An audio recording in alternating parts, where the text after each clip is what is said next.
पानी चेक करना पड़ेगा, समझ आ रहा है? किसी जंगल में रात में जाना पड़ेगा, सुनने में आएगा कि वहां कोई क्रिमिनल या कोई माफिया जो है वो कटाई करके ले जा रहा है पेड़ों की, तो वहां पर जाना पड़ेगा रात में, समझ आ रहा है? तो इन सब तमाम परिस्थितियों के लिए अभी से मेंटली प्रिपेयर हो जाइए। इन सब परिस्थितियों से टूट जाएंगे क्या?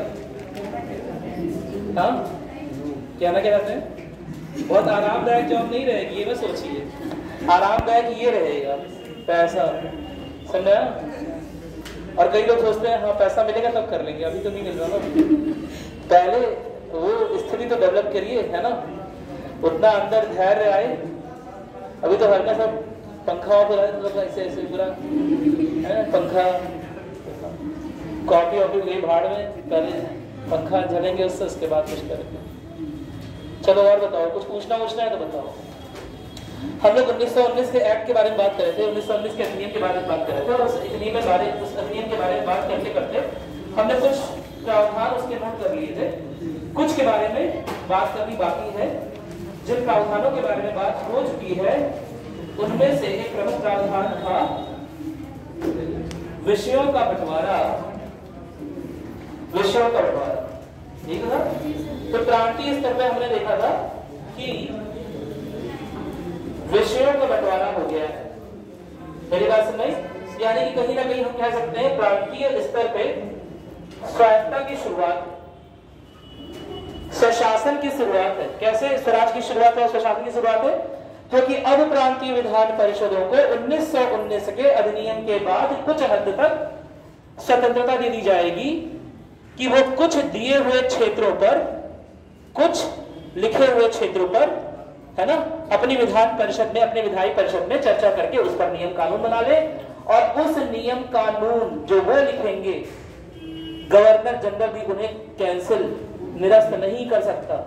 1919 का एक्ट जो है वो भारत के लोकतांत्रिक क्रमिक विकास की श्रृंखला में एक बेहद महत्वपूर्ण कदम माना जाता है। उसका ये कारण है क्योंकि विधायी परिषदों को, प्रांतीय स्तर पे विधायी परिषदों को कुछ क्षेत्र पहली बार आवंटित हुए जिसमें जो भी वह निर्णय लेंगे, जो भी वह कानून बनाएंगे, जो भी वह समीक्षा करेंगे, जो भी वह रिपोर्ट तैयार करेंगे, वही मान्य होगा। उसमें गवर्नर जनरल तक भी कुछ हस्तक्षेप नहीं कर सकता।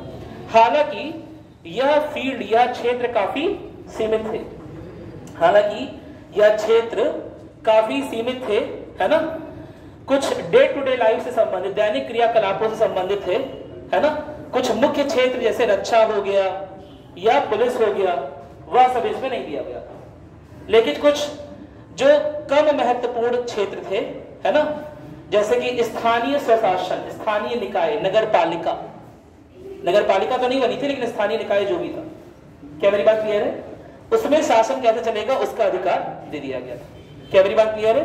और उसमें जो भी यह प्रांतीय विधान परिषद, प्रांतीय विधायी परिषद जो भी निर्णय लेंगी वह गवर्नर जनरल को अगर पसंद भी ना हो तो भी वही मान्य होगा। यानी कि लोकतांत्रिक सरकार की श्रेणी में, की श्रृंखला में पहला महत्वपूर्ण कदम। क्या मेरी बात क्लियर है? लिखो किस बात को, लिखो इस अधिनियम को लोकतांत्रिक विकास की श्रेणी में, लोकतांत्रिक विकास की श्रेणी में पहला महत्वपूर्ण कदम माना गया। पहला महत्वपूर्ण कदम माना गया क्योंकि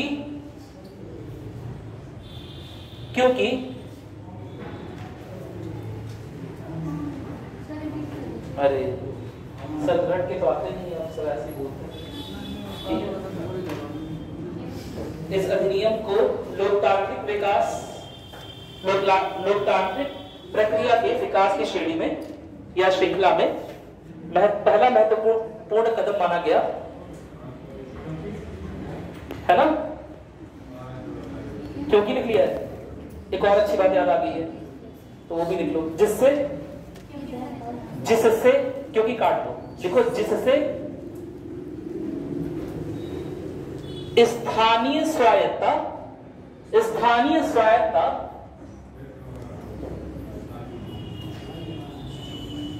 या प्रांतीय स्वायत्तता भी लिख सकते हैं, प्रांतीय स्वायत्तता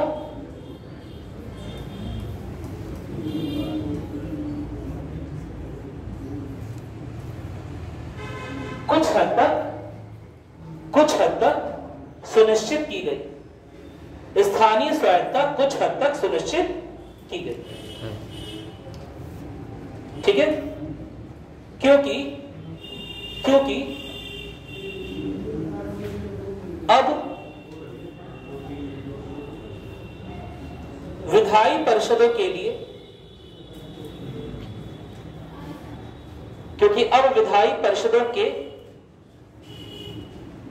क्षेत्र अधिकार में वर्णित विषयों पर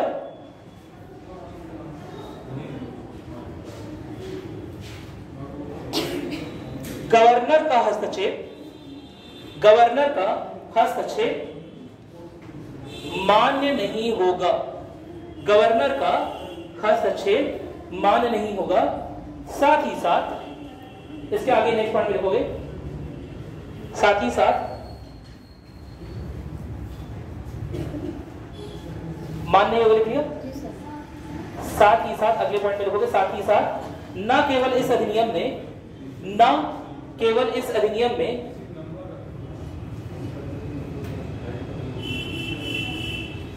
प्रांतीय स्तर पर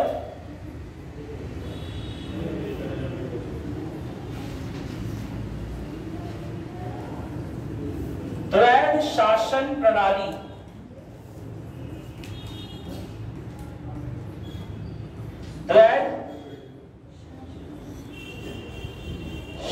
प्रणाली की स्थापना की, द्वैध शासन प्रणाली की स्थापना की नहीं को, की स्थापना एवं प्रत्यक्ष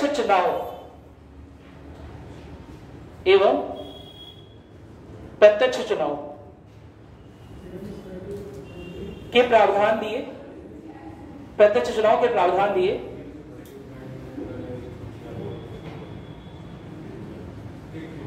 बल्कि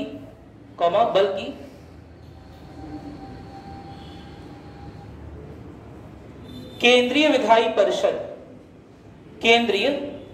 परिषद में सर्वप्रथम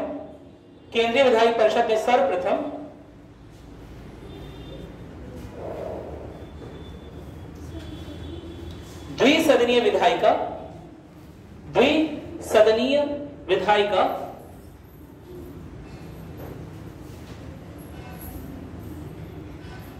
की स्थापना भी सुनिश्चित की। प्रांतीय स्तर पर द्वैध शासन, केंद्रीय या संघीय स्तर पर बोल सकते हो,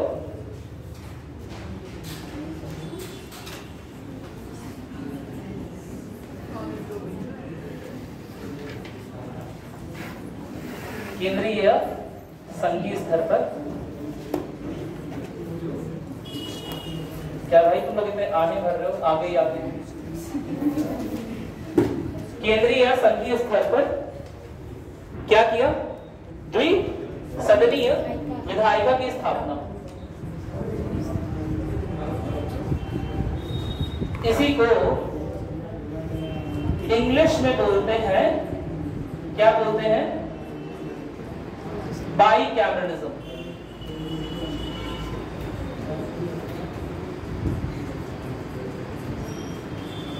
ठीक है, क्या मेरी बात समझ? कोई दिक्कत तो नहीं है ना? अब समझते हैं, ये कहीं नोट करिए, ऐसे याद रखना इसमें। प्रांतीय स्तर पर द्वैध शासन, केंद्रीय स्तर पर द्विसदनीय विधायिका। अब अगर केंद्रीय स्तर पे द्विसदनीय विधायिका है तो क्या संघीय या केंद्रीय विधायिका या केंद्रीय, जो कई सारी किताबों में संघीय, कई सारी किताबों में केंद्रीय विधायिका लिखा रहेगा।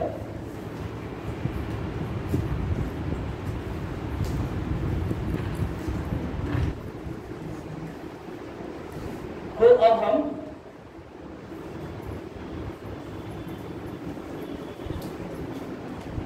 द्विसदनीय विधायिका भी बोल सकते हैं।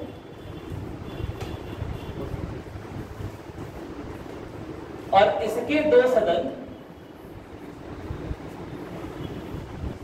कौन कौन से होंगे? एक होगा काउंसिल ऑफ स्टेट, जिसे बोलेंगे राज्य परिषद, ठीक है। एक होगा काउंसिल ऑफ स्टेट से बोलेंगे राज्य परिषद, और एक होगा लेजिस्लेटिव असेंबली, जिसे बोलेंगे विधानसभा। हालांकि आज के समय में नॉमेनक्लेचर, नामांकन थोड़ा चेंज हो गया है और विधानसभा प्रांतीय स्तर पर बोली जाती है, केंद्रीय स्तर पर नहीं बोली जाती है। लेकिन शुरुआत में 1919 के अधिनियम में बोला था कि केंद्रीय स्तर की विधायिका को दो पार्ट में तोड़ दिया गया, राज्य परिषद और विधानसभा। क्या मेरी बात क्लियर है? इस राज्य परिषद में, इस राज्य परिषद को उच्च सदन भी बोला गया। इसमें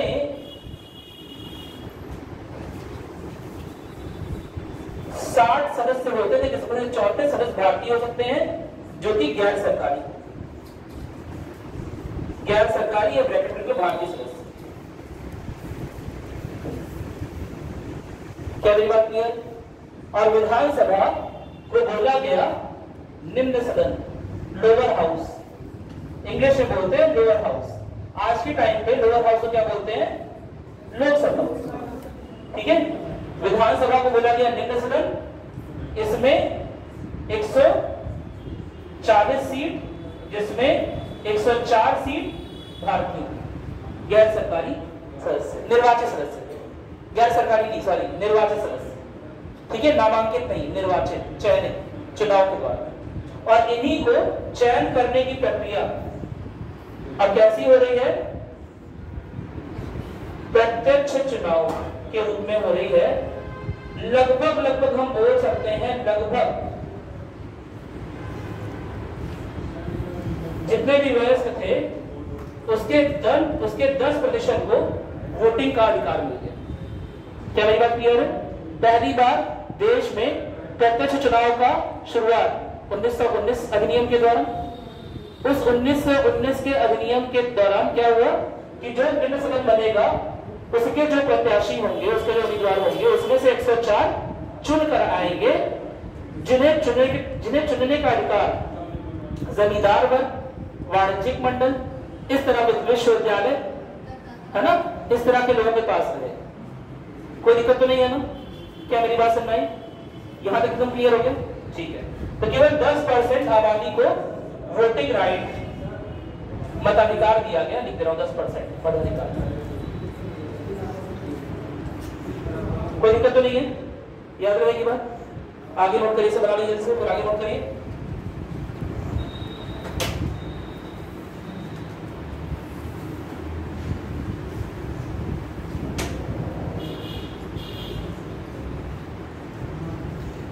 उन्नीस के एक्ट में क्या क्या चीजें आप लिख चुके हैं?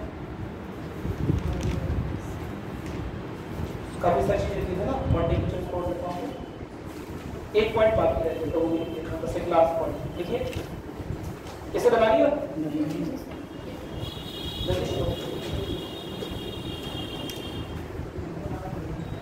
या तो इस बात को लिख लो अलग से। लिखो निम्न सदन में चयनित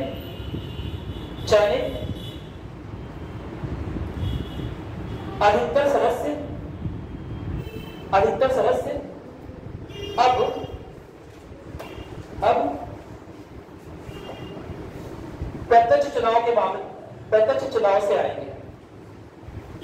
प्रत्यक्ष चुनाव से आएंगे। हालांकि चुनाव का मताधिकार प्रयोग करने का समझ आओ ना शक्ति केवल 10% के पास दी गई, लेकिन एक तरह से प्रत्यक्ष चुनाव की एकदम स्टार्टिंग पॉइंट। हालांकि एकदम स्टार्टिंग पॉइंट तो 1892 वाले को मानेंगे। मेरी बात सुन रहे? जहां पर प्रांतीय विधान परिषद की शक्तियों में इजाफा कर रहे हैं और प्रांत के लोग जो है वो लोगों को चुनने का अधिकार दे रहे हैं, लेकिन केंद्रीय विधान परिषद, समझ रहे हो ना? कोई दिक्कत तो नहीं है ना? ठीक है। केंद्रीय विधान परिषद या केंद्रीय विधायिका में अब जो विधानसभा या निम्न सदन होगा, उस निम्न सदन में भी भारतीय जनप्रतिनिधियों की संख्या धीरे धीरे बढ़ेगी। कोई दिक्कत तो नहीं है ना। और 104 का क्या मतलब हो गया, यानी मेजॉरिटी किसकी होगी, बहुमत पे कौन होगा, भारतीय ब्रिटिश भारतीय, यानी कि लॉ यानी कि कानून अपने अनुसार बना सकते हैं। लेकिन मुश्किल क्या है कि यहाँ जो केंद्रीय विधायिका है इसका कोई भी कानून वाइसराय से ऊपर नहीं है। वाइसराय अभी भी चाहेगा तो इस कानून को गलत काट देगा। अभी इन्हें वो शक्तियां प्राप्त नहीं, लेकिन प्रांतीय विधानसभा में, प्रांतीय विधान परिषद में शक्तियां प्राप्त हो गई हैं, जो ऐसे विषय हैं जो कि हस्तांतरित हो गए हैं, उनमें पूरी शक्तियां दे दी गई हैं उन प्रांतीय विधान परिषदों को। क्या मेरी बात क्लियर है? अगर उनका क्षेत्राधिकार में कोई कानून वो बना रहे हैं, किसी अपने क्षेत्राधिकार का उपयोग करके अगर वो कोई कानून बना रहे हैं, तो उसमें गवर्नर जनरल या वाइसराय की कोई बात मान्य नहीं हो। क्या मेरी बात क्लियर है? तो इसीलिए प्रांतीय स्वायत्तता के दृष्टिकोण से यह प्रथम महत्वपूर्ण कदम माना गया। समझ में आ गया? एक पॉइंट और लिखने क्लास लिखिए, इस अधिनियम से लिखिएगा, इस अधिनियम के तहत या इस अधिनियम से केंद्र और प्रांतों के बजट को, केंद्र और प्रांतों के बजट को, केंद्र और प्रांतों के बजट को अलग अलग किया गया। केंद्र और प्रांतों के बजट को अलग अलग किया गया।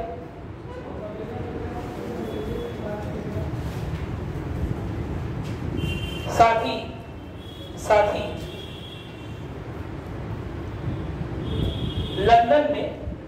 लंदन में एक भारतीय हाई कमिश्नर, भारतीय हाई कमिश्नर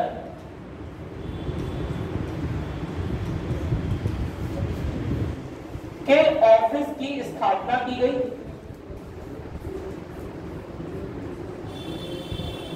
अब से भारतीय मामलों की गई, अब से भारतीय मामलों को अकेले सेक्रेटरी ऑफ स्टेट जो है, जो भारतीय मामलों का राज्य सचिव है, वो नहीं देखेगा। अब से भारतीय हाई कमिश्नर की भूमिका भी बढ़ जाएगी। मेरी बात समझ आई? यानी सचिव का रोल कम कर दिया गया, सचिव की शक्तियों को थोड़ा सीमित कर दिया गया, थोड़ा कंट्रोल में ले आए, क्योंकि यह वह सचिव है जो कि लंदन से कभी भारत आता ही नहीं है। और इसके डिस्पोजल पे, इसकी सहायता के लिए कितने सदस्यीय समिति है? 15 सदस्यीय समिति। क्या मेरी बात क्लियर है? और उन सेवा खर्चा कहां से जा रहा है? भारतीय राजस्व से जा रहा है, क्योंकि है तो भारत का प्रतिनिधि ना ब्रिटेन की संसद में, तो भारतीय राजस्व से उसका खर्चा जा रहा है। लेकिन भारतीय राजस्व से खर्चा जाने के बावजूद ऐसे प्रतिनिधि या ऐसा राज्य का सचिव कभी भारत में आता ही नहीं है, ना फिर उसकी समिति का कोई सदस्य कभी भारत में दिखाई देता है। क्या मेरी बात क्लियर है? तो इस दुविधा को खत्म करने के लिए क्या किया गया? हाई कमिश्नर के ऑफिस का निर्माण किया गया, पहली बात। दूसरी बात, अब क्या किया जाएगा? अब वह भारतीय राज्य सचिव जो कि पैसा कहां से पा रहा था? भारतीय राजस्व से पा रहा था, अब वो चेंज कर दिया जाएगा। अब पैसा उसे ब्रिटेन की संसद देगी। क्या मेरी बात क्लियर है? नोट करोगे इस बात को भी, लिखो इस अधिनियम के तहत स्थापना की गई है भारतीय मामलों, उसके बाद आगे पढ़ लेगा।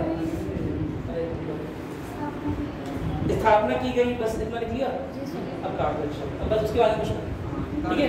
हाँ, बस स्थापना की गई, उसके बाद एक नई लाइन लिख लो। लिखो ये हाई कमिश्नर वाली बात लिखनी कि नहीं? ये तो लिखना, ठीक है। अब इसमें एक और एक बात लिखोगे कि अब से भारतीय राज्य सचिव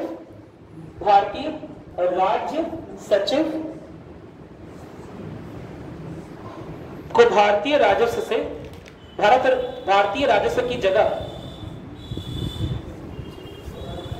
अब से भारतीय राज्य सचिव को भारतीय राजस्व की जगह ब्रिटिश राजस्व से सैलरी प्रदान की जाएगी।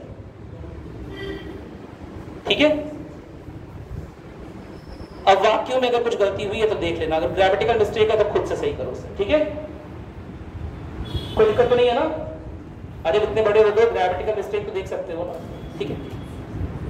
समझ आ गया मैंने क्या बोला? अब भारतीय राजस्व सचिव को भारतीय राजस्व से पैसा नहीं मिलेगा, क्योंकि अंततः वह तो कहां का अधिकारी है? ब्रिटिश की कैबिनेट का अधिकारी है, हमारे द्वारा चयनित नहीं है, हमारे द्वारा निर्वाचित नहीं है।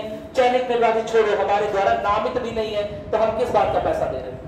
क्या मेरी बात क्लियर है? साथ ही साथ एक और ऑफिस बना दिया गया था। कौन सा ऑफिस? हाई कमिश्नर का। और हाई कमिश्नर के ऑफिस के बनने के बाद सचिव का शक्ति, सचिव के उत्तरदायित्व कम हो गए। क्या मेरी बात समझ में आ गई? कोई दिक्कत तो नहीं है ना? ठीक है। जिसकी जितनी कम शक्तियां होंगी उसके ऊपर उतना कम उत्तरदायित्व होगा, जिसकी शक्तियां ज्यादा होंगी उसके ऊपर उत्तरदायित्व भी, उसके ऊपर जिम्मेदारी भी ज्यादा होगी। बहुत सिंपल सा कॉन्सेप्ट। क्या मेरी बात क्लियर? ठीक। तो अब अगर इनके उत्तरदायित्व छीने जा रहे हैं, राजस्व सचिव के कम किए जा रहे हैं, तो क्या इनकी शक्तियां पहले की तरह रह पाएंगी? नहीं रह पाएंगी, इनकी शक्तियां भी कम हो जाएंगी। क्या मेरी बात क्लियर है? कोई भी पोजीशन इंडियन पॉलिटिकल सिस्टम में ही, भारतीय राज्य व्यवस्था में भी कोई पोजीशन पावरफुल कब होती है, शक्तिशाली कब बनी आती है? जब उस पर जिम्मेदारियां, उत्तरदायित्व ज्यादा होते हैं। जिसका उत्तरदायित्व कम, जिसकी जवाबदेही कम, उसकी शक्तियां भी कम सीमित। मेरी बात समझ में आ गई? जिसकी शक्तियां मतलब जिस पर उत्तरदायित्व ज्यादा, जिसकी जिम्मेदारियां ज्यादा, जिसकी जवाबदेही ज्यादा है ना, उसकी शक्तियां भी ज्यादा। प्रधानमंत्री देश को बर्बाद कर हर आदमी एक ही नाम लेता है ना? देश में ट्रेन गिर गई, हर आदमी एक ही नाम, ये प्रधानमंत्री नहीं से करवा पा रहे, ऐसा नहीं हो रहा, वैसा नहीं हो रहा। जिसकी शक्तियां ज्यादा उसका उत्तरदायित्व तो अपने आप ज्यादा समझ लिया, जिसकी शक्तियां कम उसका उत्तरदायित्व अपने आप कम समझ लिया। ट्रेन भिड़ गई, मोदी थोड़ा चला रहे थे, समझ रहे हो ना? या फ्लाइट कहीं जाके भिड़ गई, समझ रहे हो ना? मोदी जी नहीं चला रहे थे भाई, ठीक है। लेकिन क्योंकि उनकी शक्तियां ज्यादा है इसलिए उनका उत्तरदायित्व ज्यादा बनता है। क्या मेरी बात क्लियर है? और इसीलिए मीडिया में नाम आ रहा है। कोई दिक्कत तो नहीं है ना? इतना क्लियर हो गया? ठीक है, आगे बढ़ रहे हैं, आगे बढ़ करो नेक्स्ट पॉइंट। अब तो मेरे ख्याल से समझ में आ गया होगा, अब तो कोई दिक्कत नहीं है इसमें, कुछ छूटा है इसमें। हाँ, एक बात तो रह गई। देखो 1909 के एक्ट में हमने देखा था कि कार्यकारी परिषद में मॉर्ले के अनुनय विनय के बाद मिंटो ने कार्यकारी परिषद में एक भारतीय को जगह दी थी। क्या नाम था? सत्येंद्र प्रसाद सिन्हा। क्या मेरी बात क्लियर है? अब उसी कार्यकारी परिषद में अन्य भारतीयों को भी जगह दी जाएगी, यानी कि अब एक भारतीय की जगह 3 भारतीय हो जाएंगे। तो लिखोगे देखो वायसराय की कार्यकारी परिषद में 3 भारतीयों के लिए जगह आरक्षित की गई। वायसराय के कार्यकारी परिषद में 3 भारतीयों के लिए जगह आरक्षित की गई।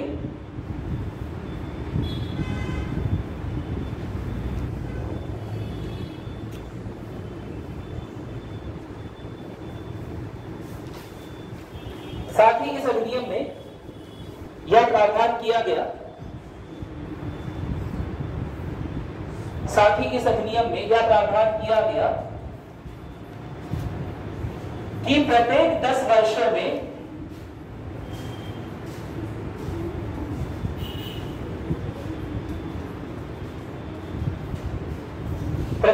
वर्षों में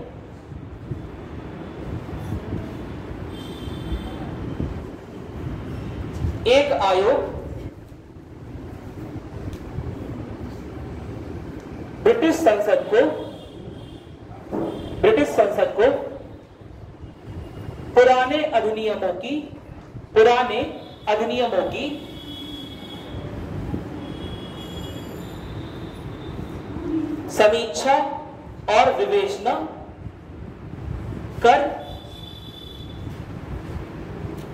समीक्षा और विवेचना कर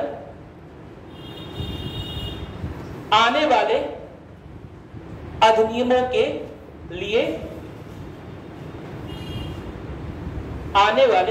के लिए सिफारिशें ब्रैकेट में प्रस्ताव देगा। सिफारिशें करेगा या प्रस्ताव देगा, ठीक है। क्या मतलब हुआ? 1919 का वह अधिनियम है जिसमें यह पहली बार बोला गया कि जो पुराने एक्ट आए थे अब हर एक्ट की एक बार समीक्षा की जाएगी।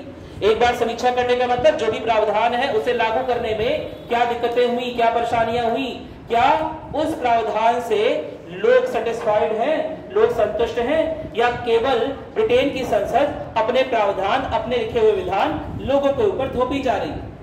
क्या मेरी बात क्लियर है? क्या लोगों में ब्रिटिश एम्पायर के प्रति, ब्रिटिश राज के प्रति, समझ लो ना, क्या बोल सकते, कटुता तो नहीं आ रही है? ठीक है, कहीं लोग जो है ब्रिटिश साम्राज्य से बहुत दुखी तो नहीं है।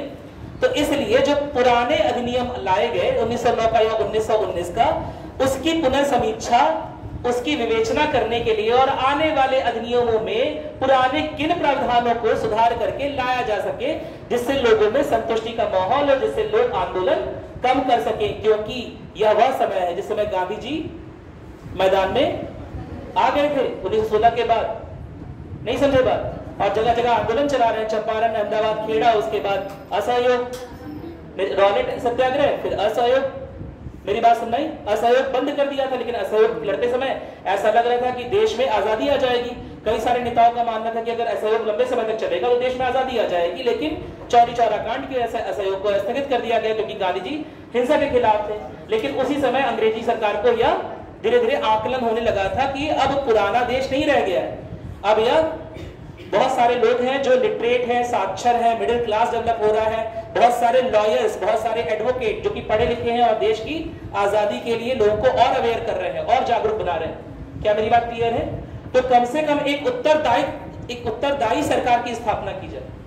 क्या मेरी बात क्लियर है? तो इस 1919 के एक्ट से पहली बार एक उत्तरदायी सरकार की स्थापना की ओर कोशिश की गई है, कम से कम प्रांतीय स्तर पर। मेरी बात सुनिए, जिनका उत्तरदायित्व तो बांट दिया जाएगा कि आपके पास यह विषय है, उन विषयों पर अगर कोई भी गलतियां हो रही है, कोई भी कमी हो रही है, तो उसकी उत्तरदायी कौन लोग है? आप ही लोग हैं, भारतीय लोग जो कि निर्वाचित होकर आए, चयनित होकर आए भारतीय विधान परिषद को देखकर।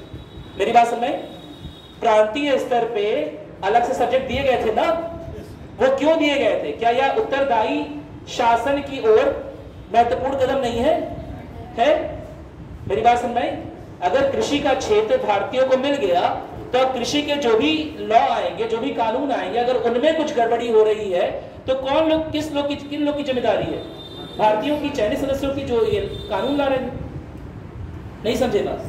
तो एक उत्तरदायित्व शासन की ओर पहला कदम था 1919 का एक्ट, है ना? और इसकी समीक्षा करने के लिए यह प्रावधान किया गया कि हर 10 वर्ष में कोई आयोग आएगा और वह आयोग समीक्षा करेगा कि लाए गए प्रावधान सही है कि नहीं है, उनका मूल्यांकन करेगा, है ना? अगर उन प्रावधानों में सुधार की आवश्यकता होगी तो उस तरह की रिपोर्ट, उस तरह की सिफारिश बनाकर ब्रिटेन की संसद को देगा। ब्रिटेन की संसद दोबारा वहां से बदलाव करेगी और दोबारा से उन प्रावधानों में चेंज करेगी और यहाँ नया एक्ट, नया अधिनियम लाएगी।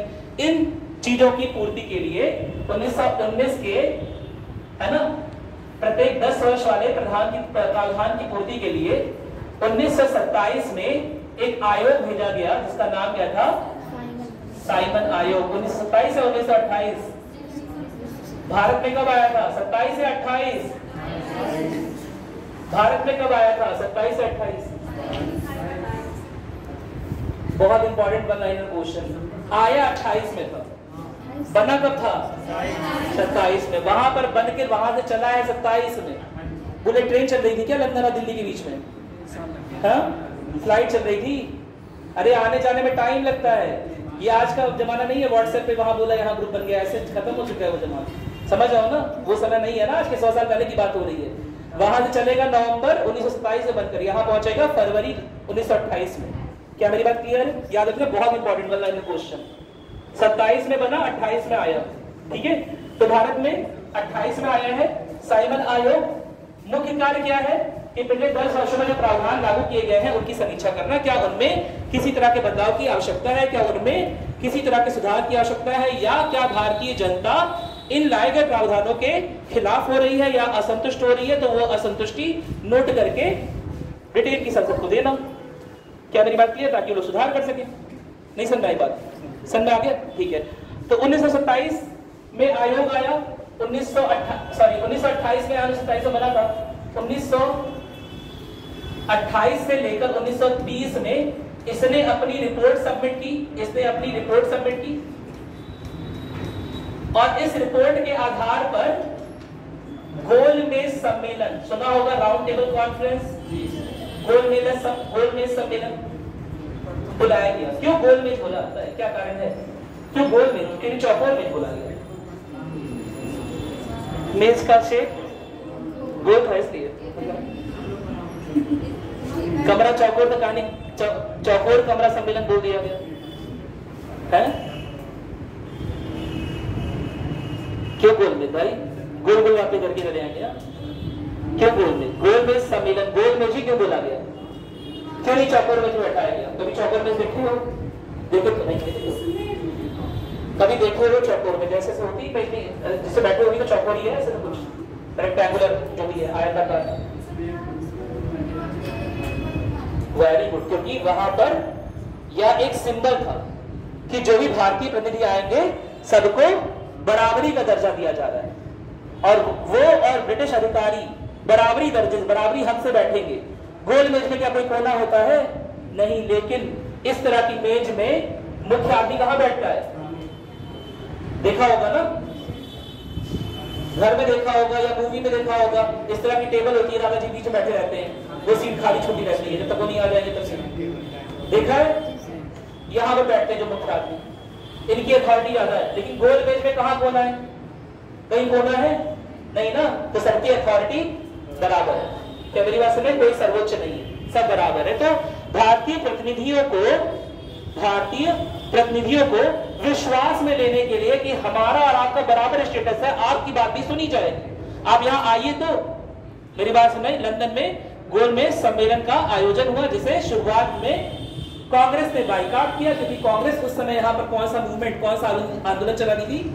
सविनय अवज्ञा आंदोलन चला रही थी, सिविल डिसोबीडियंस मूवमेंट चला रही थी। क्या मेरी बात क्लियर है? गांधी जी उस समय कांग्रेस के प्रतिनिधि थे, गांधी जी को ही कांग्रेस भेजना चाह रही थी, लेकिन गांधी जी खुद कहां पर थे? जेल में थे, तो कैसे जाते गोलमेज सम्मेलन? क्या मेरी बात क्लियर है? अब भारतीयों का इतना बड़ा दल, इतने सारे जनप्रतिनिधियों का दल, जिसका भारतीय लोगों पर, जनमानस पर इतना अधिक प्रभाव है, अगर वह गोलमेज सम्मेलन नहीं पहुंचेगा तो क्या गोलमेज सम्मेलन सफल माना जाएगा? नहीं माना जाएगा। तो पहले दो में कांग्रेस पहुंची नहीं, गोलमेज सम्मेलन असफल हो गया। क्या मेरी बात? पहले में नहीं पहुंची, सॉरी। दूसरे में गांधी जी पहुंचे, लेकिन गांधी जी ने जो मांगे रखी वह उस समय इरविन को पसंद नहीं आई। उस समय जो इरविन थे, लॉर्ड इरविन और रैमसे मैकडोनाल्ड थे, शायद ब्रिटिश प्रधानमंत्री पसंद नहीं आएगी। तो फाइनली गोलमेज सम्मेलन में जो बातें निष्कर्ष के रूप में, द्वितीय गोलमेज सम्मेलन में जो बातें निष्कर्ष के रूप में निकाली गई, उससे भी कुछ मतलब नहीं निकला, क्योंकि इस समय भी कांग्रेस कुछ और बोल रही थी। जो भारतीय जनता की सबसे बड़ी प्रतिनिधि के रूप में गोलमेज सम्मेलन में पहुंची थी, वह कुछ और बात कर रही थी, और ब्रिटिश सांसद, ब्रिटिश अधिकारी कुछ और बात कर रहे थे। इसलिए कोई एक कंक्लूसिव ठोस निष्कर्ष नहीं निकल पाया, और क्योंकि यह ठोस निष्कर्ष नहीं निकला, इसीलिए तीसरा गोलमेज सम्मेलन बुलाना पड़ा। तीसरा गोलमेज सम्मेलन दोबारा से गांधी जी ने बाइकआउट कर दिया, कह दिया हम बार-बार लंदन जाए, है ना, तो पैसा लगा के लंदन जाए, समझा? एक धोती है हमारे पास, 2 धोती, बार-बार लंदन जाएंगे, समझ रहे हो ना, मजाक की बात कर रहा है, ऐसा नहीं बता रहा हूँ, समझाने के लिए कर रहा है सब, ठीक है? ऐसा नहीं, नोट कर लो, 2 धोती थी उनके पास, प्लीज इसमें आ जाए, ठीक है? 2 धोती उनके पास, तू बार-बार लंदन जाए। भाई, जब तुम्हें हमने एक राय दी, एक सिफारिश दी, तुम कह रहे हो गोलमेज सम्मेलन सबके पास बराबर अधिकार है, लेकिन हमारी बात सुन नहीं रहे हो, तो हम क्यों जाएं? साथ ही साथ 1927 की रिपोर्ट के आधार पर, है ना, साइमन आयोग की रिपोर्ट के आधार पर इनका फ्यूचर कदम क्या होने वाला था, भविष्य में इनका कदम क्या होने वाला था, कि यह पृथक निर्वाचन क्षेत्रों को और विस्तृत करने जा रहे थे, यानी कि शेड्यूल कास्ट का, शेड्यूल ट्राइब का, दलितों का, समझ रहे हो ना, कोई दिक्कत नहीं है ना? तो उसी की वजह उनका सबका अलग अलग पृथक निर्वाचन क्षेत्र, यानी कि जैसे हिंदुओं और मुस्लिमों का पृथक निर्वाचन क्षेत्र सन 1909 में स्टार्ट हो गया था, है ना, और वो आगे चलकर यूरोपीय, सिख, क्रिश्चियन सब में बट गया था। ठीक उसी आधार को और आगे बढ़ाते हुए, है ना, जातीय व्यवस्था के आधार पर पृथक निर्वाचन क्षेत्र देने की घोषणा करने वाले थे, जिस पर गांधी जी एग्री नहीं थे। इसीलिए गांधी जी ने गोलमेज सम्मेलन का बाइकआउट कर दिया। तीसरे वाले में पहुंचे नहीं, तो अंततः ब्रिटिश संसद ने गोलमेज सम्मेलन में बिना कांग्रेस की अनुपस्थिति के एक ठोस निष्कर्ष दे दिया और उस ठोस निष्कर्ष को बोला गया 1935 का श्वेत पत्र, व्हाइट पेपर।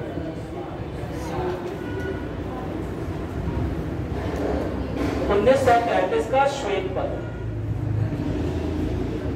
इस श्वेत पत्र में साइमन आयोग द्वारा जो कुछ भी रिपोर्टें लगी थी उसके आधार पर सिफारिशें कर दी गई थी और इन सिफारिशों के आधार पर बोला गया कि दलितों के लिए, शेड्यूल कास्ट और शेड्यूल ट्राइब के लिए हिंदुओं से अलग पृथक निर्वाचन क्षेत्र दिए जाएंगे।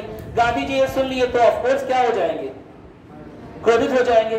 मेरी बात सुनिए, एक तो बुजुर्ग आदमी, उनकी बात नहीं सुनो, कभी बुजुर्ग है घर में, उनकी बात नहीं सुनते कितना चिड़चिड़ाते हैं। मेरी बात सुनाई, बुजुर्ग आदमी या तो उन्हें राय मशवरे में शामिल ना करो या तो भाग के शादी कर लो।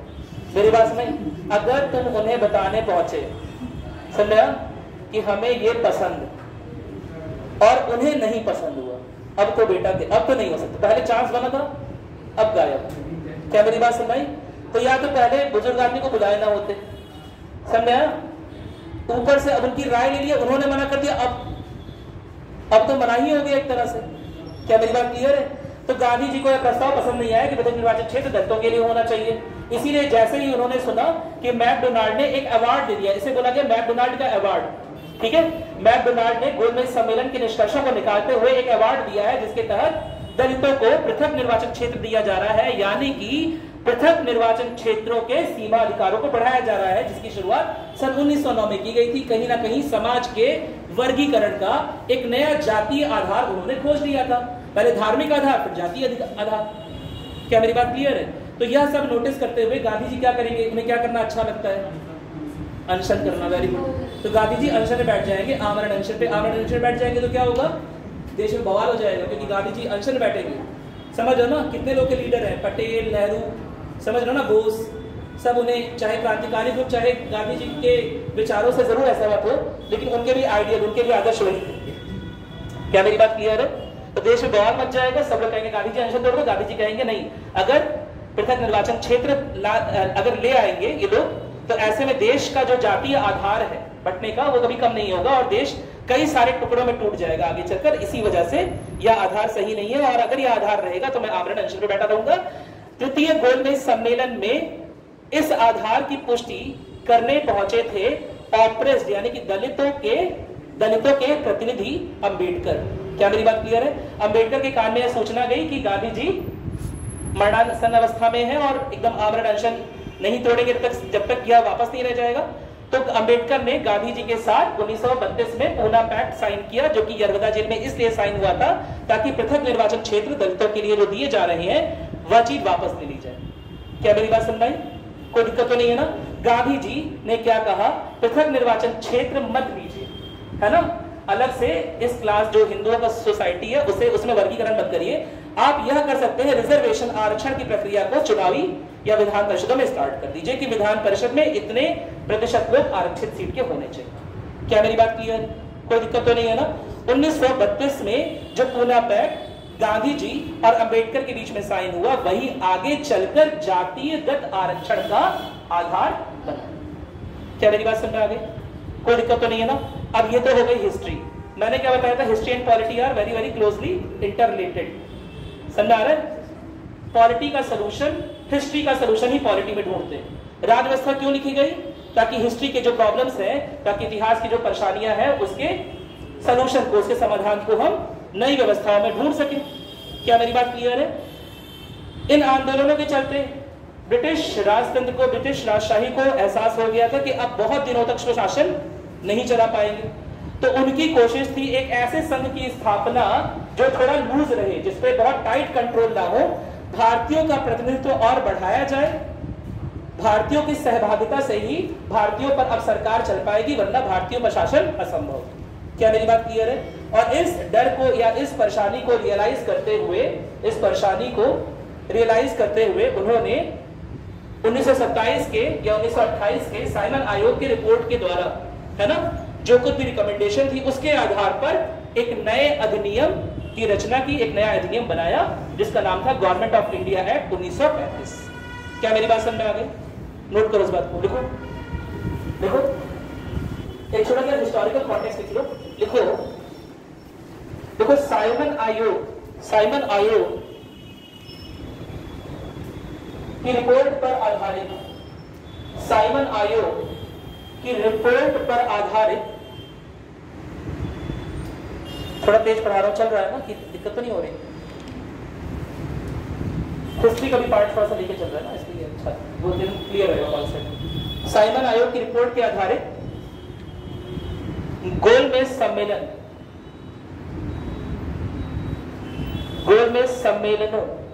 सम्मेलनों के निष्कर्षता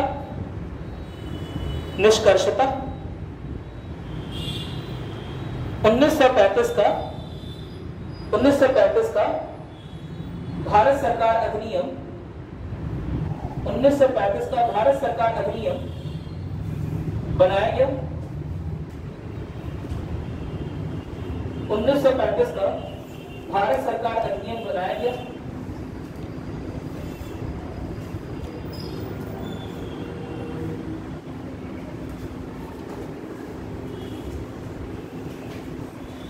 जिसका मुख्य उद्देश्य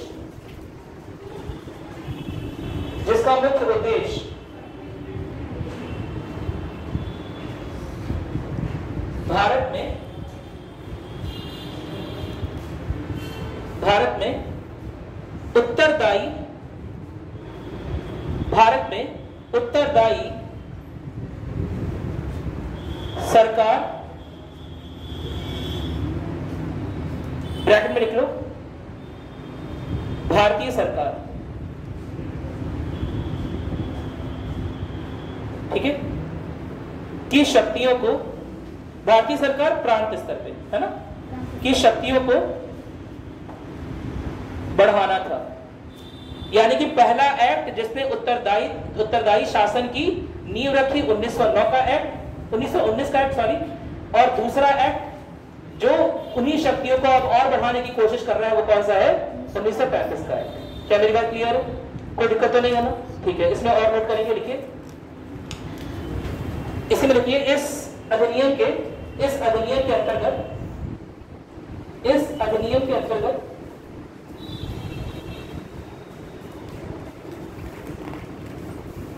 निम्न प्रावधान किए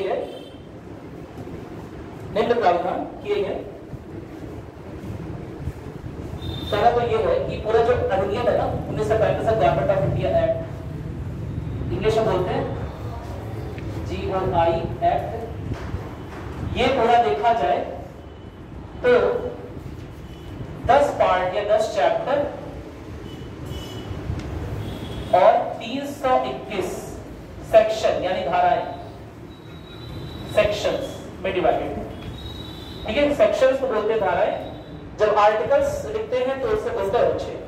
ठीक है, तो पूरा जो एक्ट है ये कितने पार्ट में डिवाइडेड है, यानी कि उसमें बहुत सारी चीजें थी। अच्छा, बहुत सारी चीजें क्यों थी, क्या कारण था? एक बहुत सिंपल सी बात कि अभी तक जितनी भी बातें, जितने भी कानून लिखे गए हैं 1773 से 1919 तक, जितने भी अधिनियम, जितने भी कानून लिखे गए और जिसे निरस्त नहीं किया गया, उन सबका संकलन एक बना लिया गया कि अब अगर गवर्नमेंट ऑफ इंडिया को रन करना है तो इस लिहाज से रन करना होगा। एक तरह के बोल सकते हो प्री कॉन्स्टिट्यूशन, समझ रहे हो ना? कॉन्स्टिट्यूशन यानी संविधान के पहले, संविधान की पूर्व संरचना का आधार तैयार किया गया। क्या मेरी बात क्लियर है? कोई दिक्कत तो नहीं है ना? इसीलिए देखो इसमें कितने आर्टिकल्स, कितने सेक्शन है? 321, ज्यादा नहीं लग रहे हैं? बाकी सब में कम प्रावधान होते थे, इसमें कितने प्रावधान है? 321 आर्टिकल्स, 321 सेक्शन, धाराएं। मेरी बात समझ में? कुल मिला के 10 चैप्टर। क्या मिलता जुलता नहीं लग रहा है? जब भारतीय संविधान तैयार हुआ तो उस समय कितने आर्टिकल्स लिखे गए थे, कितने अनुच्छेद थे? 395। और कितने पार्ट में डिवाइडेड था? 22 पार्ट में डिवाइडेड था। तो कुछ मिलता जुलता लग रहा है ना कि जिस तरह पार्ट में डिवाइडेड था उसी तरह चैप्टर डिवाइडेड है ना?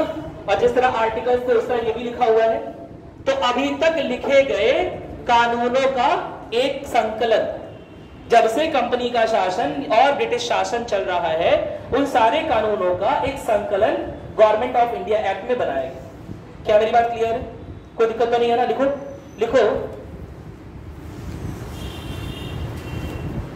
देखो, एक बात समझ लो, हमारा संविधान जो लिखा गया है उसकी आधारशिला यही है। है ना।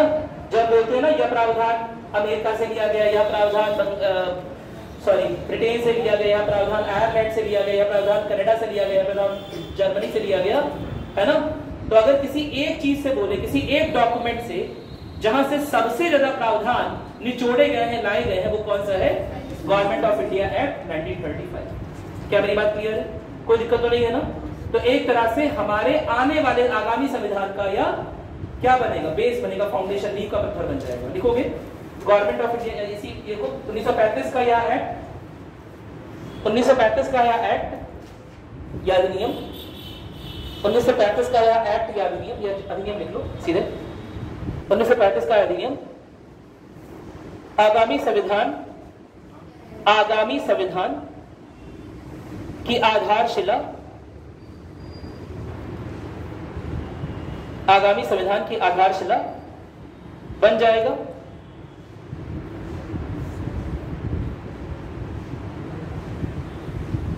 फुल स्टॉप, पूर्ण विराम लगा के आगे लिखोगे। इसमें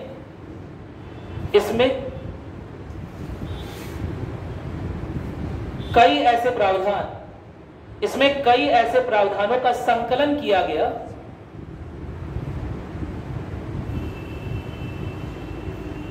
इसमें कई ऐसे प्रावधान का संकलन किया गया जो पूर्व निर्मित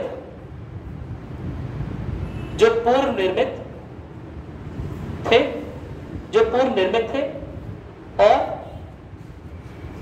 और अमल में लाए जा रहे थे, यानी कि जो पुराने प्रावधान है जो निरस्त नहीं हुए हैं वो सब दोबारा से इसमें रिपीट हो जाएंगे। फॉर एग्जाम्पल, एक बहुत अच्छा एग्जाम्पल, वायसराय के पास इमरजेंसी के टाइम पर क्या अधिकार था? अध्यादेश लाने का अधिकार। 6 माह का वो अध्यादेश चलेगा। मेरी बात सुन, 1858 के एक्ट के बाद यह अधिकार दिया गया था। मेरी बात सुन, वह प्रावधान दोबारा इसमें रिपीट कर दिया जाएगा कि इमरजेंसी के टाइम पे हाँ वायसराय अध्यादेश ला सकता है, भले ही विधायी परिषदों की सहमति हो या ना हो। क्या मेरी बात सुन रहे? कोई दिक्कत तो नहीं है ना? ठीक है, नोट करो, लिखो क्या लिखा वैसे भी ठीक है, वो सारी चीज होगी। अब प्रावधान ही लिख लो सीधे सीधे, जल्दी प्रावधान लिखोगे, लिखो इसके तहत एक अखिल भारतीय संघ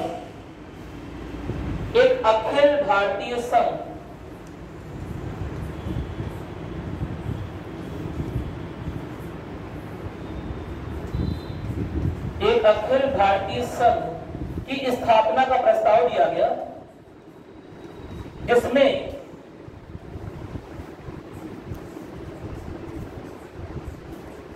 ब्रिटिश भारत के राज्य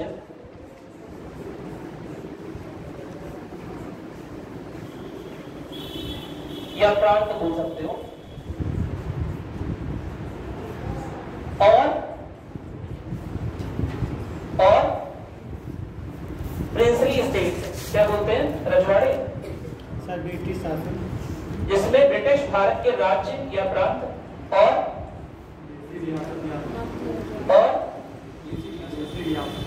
देशी रियासत, करेक्ट, और प्रिंसली स्टेट यानी कि देशी रियासत, और देशी रियासतों को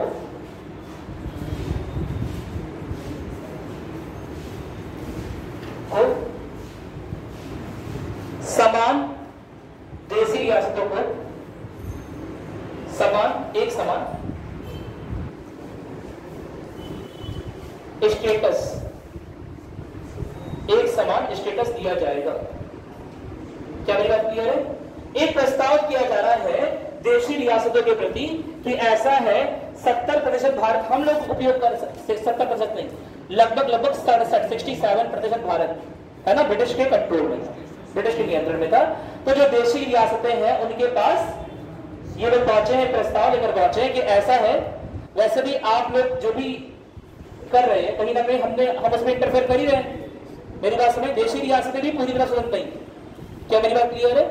उन पर भी फॉरेन अफेयर्स यानी कि विदेशी मामले, ठीक है, रक्षा और कम्युनिकेशन यानी कि संचार को लेकर सारा डिसीजन जो है वो कौन लेती थी? ब्रिटिशर्स लेते थे। क्या मेरी बात ये है? उनके बीच में और देशी रियासतों के बीच में और ब्रिटिशर्स के बीच में समझौता था कि फॉरेन अफेयर्स, समझ आ रहा ना, यानी कि जो भी इंटरनेशनल रिलेशन, अंतरराष्ट्रीय जो आपके संबंध रहेंगे, साथ ही साथ आपकी रक्षा संबंधी प्रावधान, साथ ही साथ आपका संचार, कम्युनिकेशन एंड नेटवर्क, वो तीनों चीजें हम देखेंगे। हम जो बताएंगे वो आपको करना पड़ेगा। बाकी आप पूरी तरह से स्वतंत्र हैं, आप जैसा मन करे वैसा कानून अपने क्षेत्रों में लगाएं, हमें आपके क्षेत्रों से ज्यादा कुछ लेना देना नहीं। क्या मेरी बात क्लियर है? कोई दिक्कत तो नहीं है ना? 1858 के एक्ट में हमने देख लिया था कि रानी ने बोल दिया था कि हमें क्षेत्र का विस्तार नहीं करना है। मेरी बात सुनाई? यानी हम कभी आप पर आक्रमण नहीं करेंगे, लेकिन आप रक्षा मामलों के लिए हमें जिम्मेदार बना दें।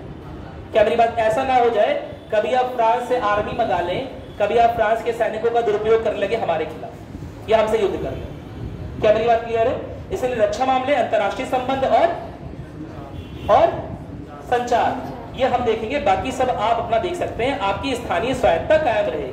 क्या मेरी बात क्लियर है? लेकिन देशी रियासतें कभी बवाल और भी कर सकती हैं, कभी बगावत कर सकती हैं, इसे भी हो सकता है ना माने। तो ऐसे में कोशिश की जा रही थी एक अखिल भारतीय संघ, है ना, की संकल्पना को आकार दिया जाए, जिसमें देशी रियासतों का और ब्रिटिश राज्यों का लगभग समान स्टेटस दे दिया जाए। मेरी बात सुन रही?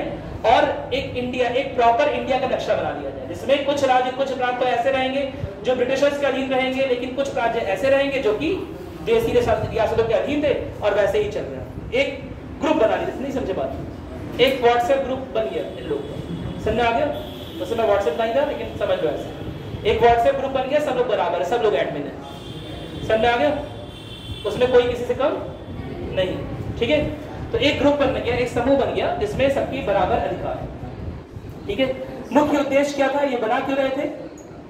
ताकि भारत को एक शेप, एक आकार दिया जा सके। क्या मेरी बात क्लियर है? आगे नोट करोगे? आगे नोट करो। इस अधिनियम के तहत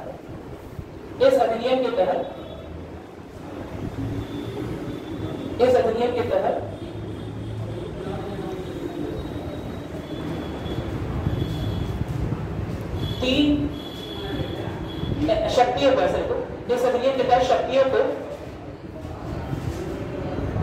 3 सूचियों में विभाजित किया गया। 3 सूचियों में विभाजित किया गया।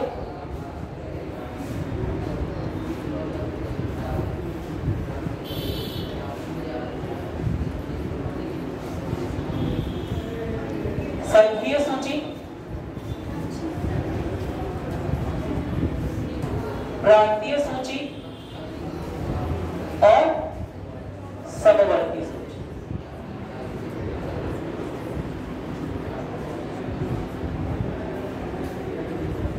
ये क्या होगा? समवर्ती सूची, ठीक है? कोई दिक्कत नहीं है ना?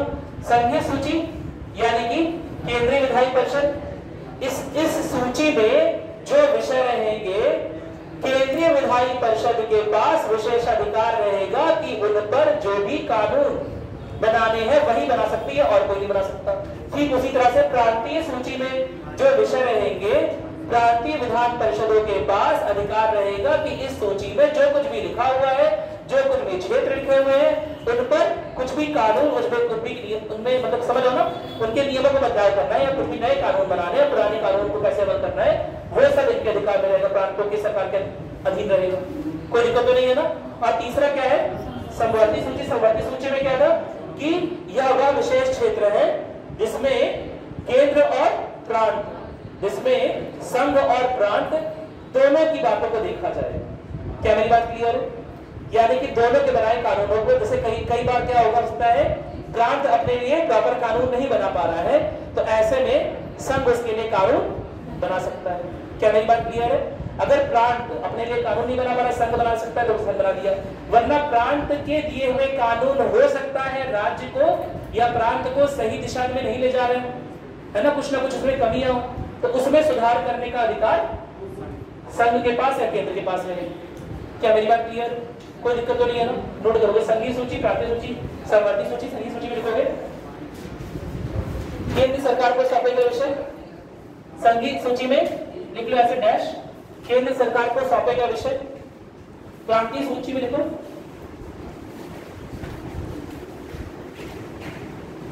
संघीय सूची में लिखो केंद्र सरकार को सौंपे गए विषय, केंद्र सरकार को सौंपे गए विषय। प्रांतीय सूची में लिखो प्रांतों के क्षेत्राधिकार, प्रांतों के क्षेत्राधिकार में शामिल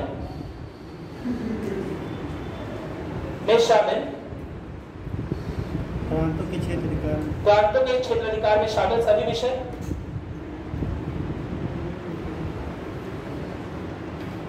और समवर्ती सूची में लिख लो केंद्र और प्रांत दोनों के सामूहिक प्राधिकार क्षेत्र, केंद्र और प्रांत दोनों के सामूहिक प्राधिकार वाले क्षेत्र या विषय। ठीक है,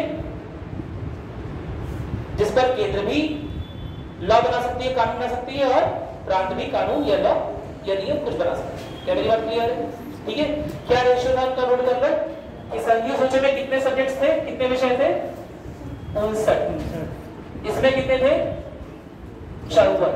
और समवर्ती सूची में 36। लिख लो 59, 54, 36 यह विषयों का यह विषय दिए गए, यानी कि 59 विषय पर केंद्र बना सकती है, प्रांतीय सूची के प्रांत यानी प्रांतीय विधान परिषद बना सकती है, 54 सब्जेक्ट्स पर 54 विषयों पर नियम या कानून बना सकती है, और समवर्ती सूची में 36 विषय। क्या मेरी बात क्लियर हो गई?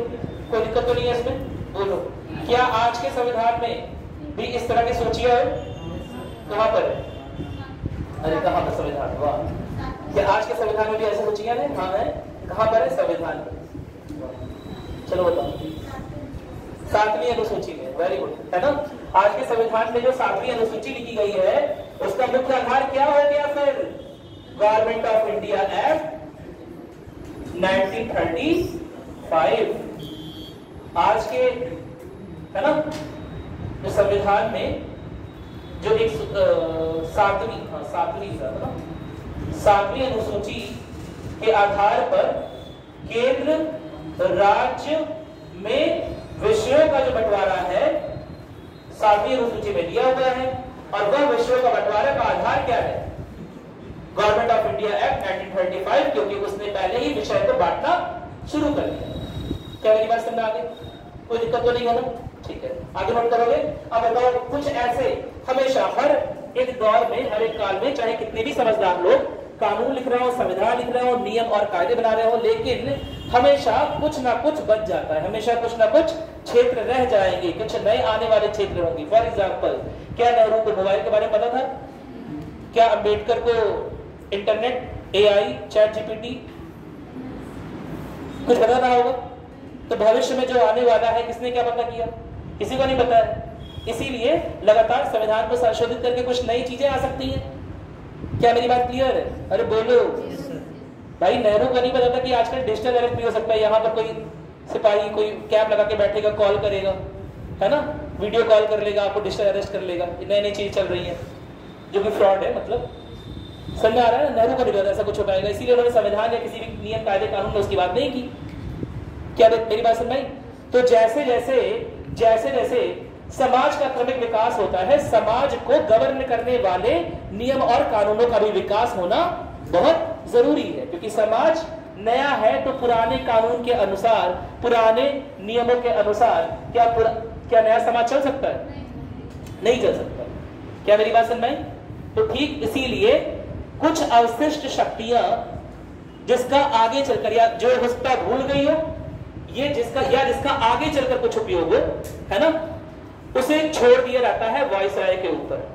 क्या मेरी बात क्लियर है? आजकल के टाइम पर केंद्रीय सरकार के ऊपर कुछ अवशिष्ट शक्तियां छोड़ दी जाती हैं, क्योंकि यह वह क्षेत्र है जिनके बारे में हो सकता है संविधान के लिखते समय संविधान निर्माताओं ने ध्यान ना दिया हो। लेकिन इसका मतलब यह नहीं है कि इस क्षेत्र में कोई प्रॉब्लम आ नहीं सकती है। तो नए समाज को नई परेशानियों का सामना करना है, और उसके लिए नए अधिनियमों की आवश्यकता पड़ेगी, नए एक्ट, नए लॉज, नए कानून, नए प्रावधानों की आवश्यकता पड़ेगी। और उन नए प्रावधानों को अगर लिखने का स्कोप हम नहीं देंगे, तो ऐसे में नए प्रावधान लागू कैसे होंगे? लागू ही नहीं होंगे, वो असंवैधानिक हो जाएंगे, काट दिए जाएंगे, निरस्त हो जाएंगे। क्योंकि देश में वही कानून, वही लॉ, वही रीति रिवाज, वही परंपराएं, वही बातें फॉलो हो सकती हैं जिनकी इजाजत संविधान देता हो। क्या मेरी बात क्लियर? कोई दिक्कत तो नहीं है? ठीक है, इसके बारे में भी और बात करेंगे, लेकिन इतना समझ में आ गया है ना? तो अब अवशिष्ट शक्तियां, यानी कि कुछ ना कुछ शक्तियां बाकी रह गई और वह अवशिष्ट शक्तियां किसके पास रही, किसी खाते में? एक और खिलाड़ी खेल रहा है भाई, कौन खिलाड़ी है बोलो? अरे बॉयज रहा है, एक और जो खिलाड़ी है भूल गए, मेन खिलाड़ी तो वही है। मेरी बात सुनाई? तो अवशिष्ट शक्तियां किसके पास ली जाएंगी? वायसराय के पास। नोट करोगे, देखो अवशिष्ट शक्तियां वायसराय को प्रदान की गई।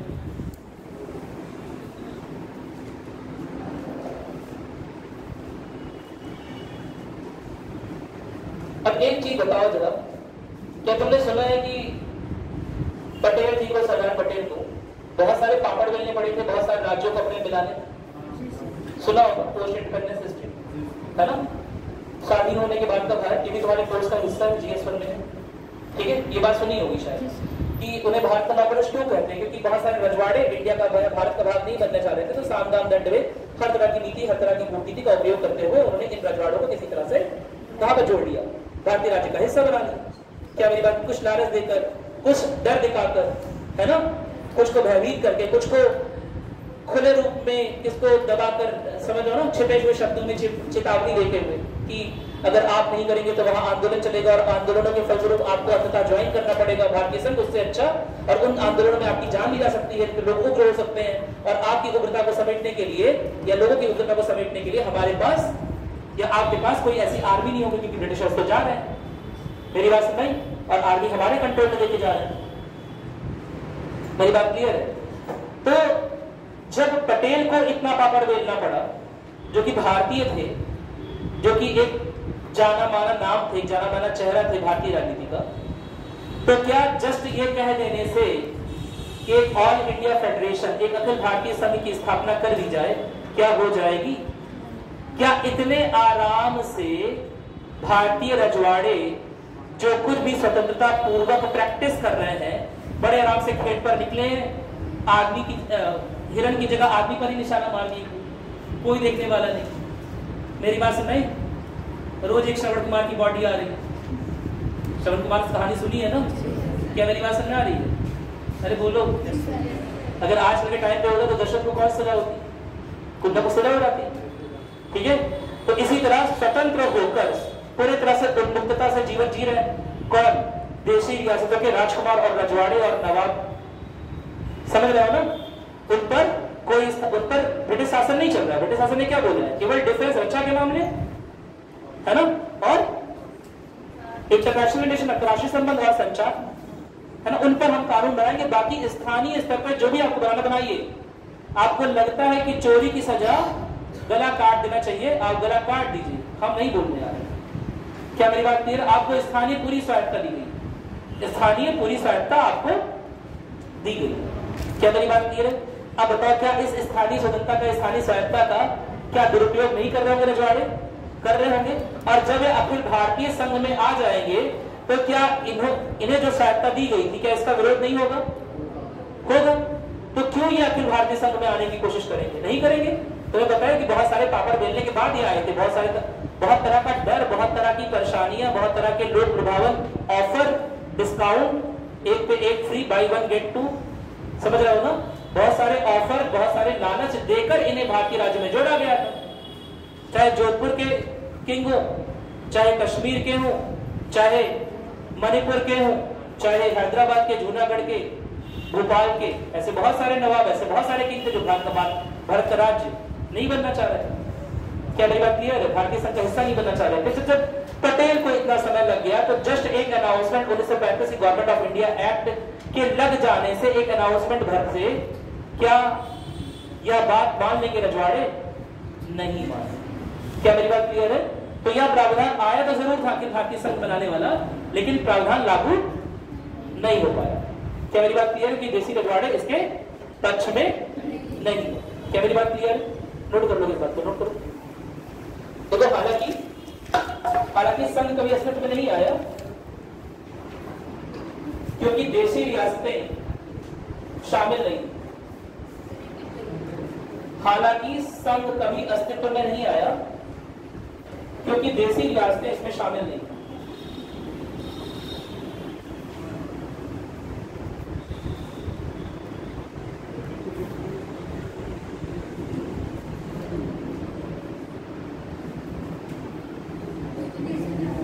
इसमें शामिल नहीं, ठीक है। आगे लिखोगे अगले प्रावधान में, देखो इस अधिनियम के तहत प्रांतों में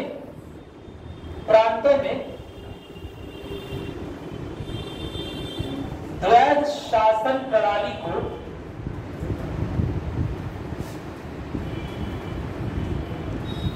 निरस्त करते हुए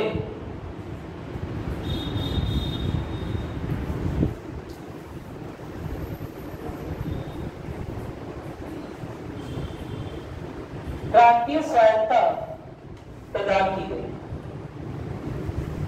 प्रांतीय स्वायत्तता शासन प्रणाली को निरस्त करते हुए प्रांतीय स्वायत्तता किसका नहीं ऐसे प्रांतीय स्वायत्तता प्रदान की गई।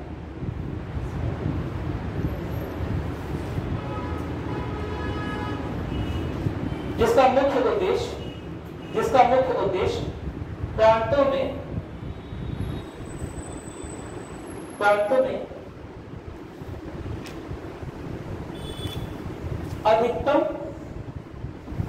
अधिकतम उत्तरदायी सरकार की स्थापना थी।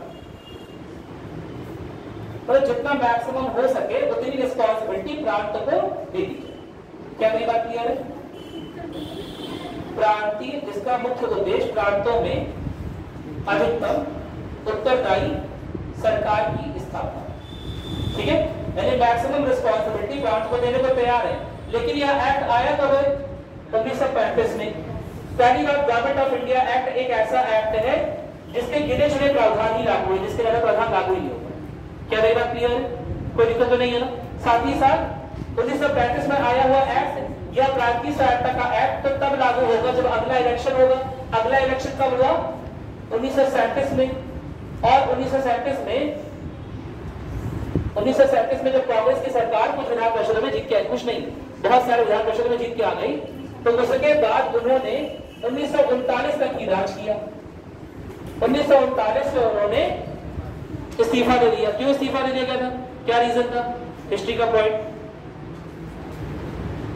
क्योंकि बिना विधान परिषद या बिना भारतीय जनप्रतिनिधियों की सहमति के भारतीय सेना को ब्रिटिश की ओर से लड़ा दिया गया था। क्या मेरी बात क्लियर है? द्वितीय विश्व युद्ध के दौरान, सेकेंड वर्ल्ड वॉर के टाइम पर या फर्स्ट वर्ल्ड वॉर के टाइम पर, फर्स्ट वर्ल्ड वॉर के टाइम पर पता है कितने ब्रिटिशर्स मारे गए थे? ब्रिटिश सैनिक 15,000। और भारतीय सैनिक कितने मारे गए थे? 1.25 लाख। बेगानी शादी में अब्दुल्ला दीवान। ना जीत के कुछ मिलना है ना कुछ फायदा होना है, दूसरे की लड़ाई में चले आते हैं कुछ लोग, है ना, अपना दांत तोड़वा के चले आते हैं। मेरी बात सुनाई? तो क्योंकि हम ब्रिटिश शासन के अधीन थे तो हमें ऐसा करना पड़ रहा था। हमारे सैनिकों की जाने व्यर्थ फालतू में जा रही। क्या मेरी बात क्लियर है? अगर जीत ही जाते तो क्या मिल जाता, या जीत ही गए तो क्या मिल गया? ठीक उसी तरह से द्वितीय विश्व युद्ध में भी, मतलब ब्रिटिश सेना सबको चुनौती ही देते क्यों चल रही है? क्योंकि पीछे भारतीय सैनिक खड़े हैं, अपना 10,000। मेरी बात सुनाई? पीछे कौन खड़े हैं? भारतीय सैनिक, गुरखा रेजिमेंट, सिख रेजिमेंट, राजपुताना, एक से एक भारतीय खड़े हुए। मेरी बात सुनाई? भारतीय सैनिकों के पराक्रम के आधार पर चुनौती देते चल रहे हैं, और उसमें भारत क्या फायदा होने वाला है? पहले कपिल शर्मा के शो में एक बात जो बोलता था, बाबा जी का ठुल्लू बोलता था ना, तो बस भारतीय को उतना ही फायदा है, ठुल्लू बराबर फायदा है, कोई फायदा नहीं है, नथिंग। और उसमें भारतीय जनप्रतिनिधियों का राय भी नहीं लिया गया कि सेकेंड वर्ल्ड वॉर में भारतीय सैनिकों को भेजा जाए या ना भेजा जाए। भारत को एक पार्टी, भारत को एक दल क्यों बना लिया गया भाई? उसमें भारतीयों का तो कोई योगदान ही नहीं है सेकेंड वर्ल्ड वॉर में। भारतीय अपने खाने पीने के पीछे पड़े हैं, अपनी बंगाल फेमाइन, अपनी बंगाल अकाल से जूझ नहीं पा रहे, है ना। वो कहाँ युद्ध लड़ने फालतू में ले जा रहे हैं, उनका धर्म भ्रष्ट भी हो जा रहा है, आधे लोग उल्टा सीधा खाते। क्या मेरी बात सुनाई कि नहीं है? क्या मेरी बात क्लियर है? तो इसी की आलोचना करने के लिए, या फिर बोल सकते हो इसी के आलोचना स्वरूप 1939 में विधान परिषदों का बहिष्कार कर दिया था कांग्रेस ने। विधान परिषद के चुनाव जीतने के बाद भी केवल 2 साल तक गवर्नमेंट रन किए और फिर बहिष्कार कर दिया। जैसे बहिष्कार कर दिया, प्रांतीय स्वायत्तता दोबारा से खत्म हो गई, यानी कि यह प्रावधान भी पूरी तरह से लागू नहीं हुआ। प्रांतीय स्वायत्तता के नाम पर शुरू तो जरूर हुआ था, लेकिन जब विधान परिषद प्रांतों में चली ही नहीं, बस 2 ही साल चली, तो दोबारा से वह सारे अधिकार गवर्नर और गवर्नर की कार्यकारी परिषद के पास चले गए या केंद्रीय विधान परिषद के पास चले गए। क्या मेरी बात समझ में आ गई? कोई दिक्कत तो नहीं है ना? लिखो किस बात को, लिखो लिखो लिखो। इस व्यवस्था को 1937 में लागू किया गया। इस व्यवस्था को 1937 में लागू किया गया, पर 1939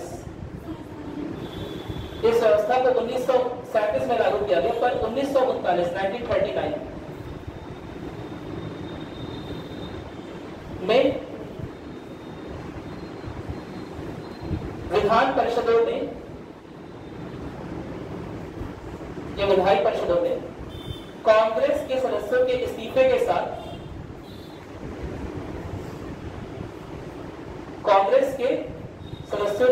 के साथ यह व्यवस्था भी समाप्त हुई।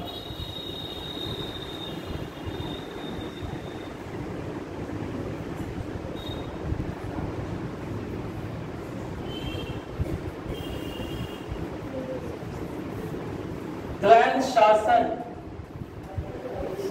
1919 के एक्ट में प्रांतीय स्तर पे आया था। प्रांतीय स्तर पर द्वैध शासन 1919 के एक्ट में आया और 1935 में गवर्नमेंट ऑफ इंडिया एक्ट ने कैंसिल कर दिया।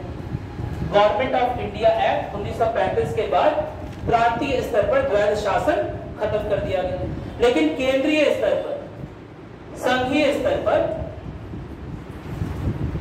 अब द्वैध शासन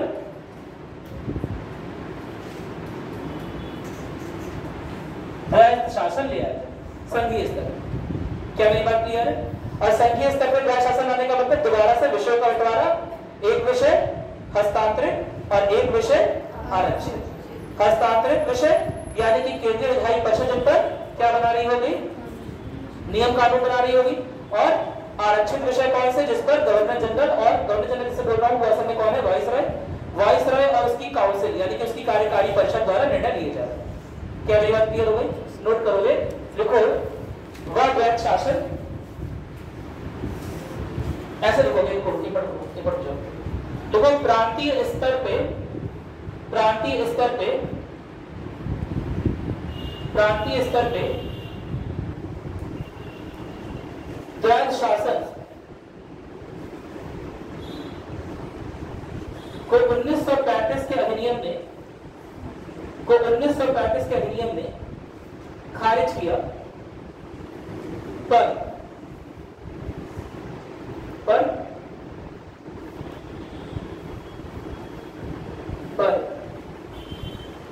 केंद्रीय स्तर पर, केंद्रीय स्तर पर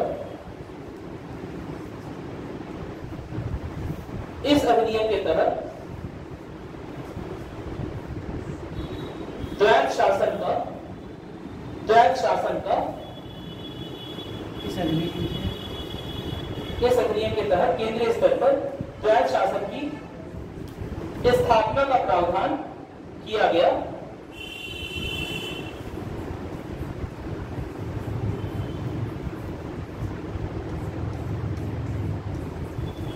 संघीय विषय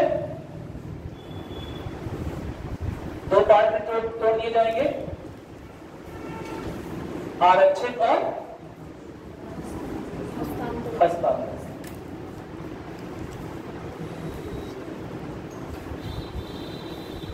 ठीक है, नोट करिए, बना लीजिए। हालांकि यह प्रावधान भी केवल लिखित रूप में आया, यह लागू नहीं हो पाया। लिख लो इस बात को, पहले से बताओ तो लिख लो, यह प्रावधान भी लागू नहीं हो सकता, लागू नहीं हो सकता। ठीक है, लागू नहीं हो सकता। आगे लिखो, आगे लिखो। देखो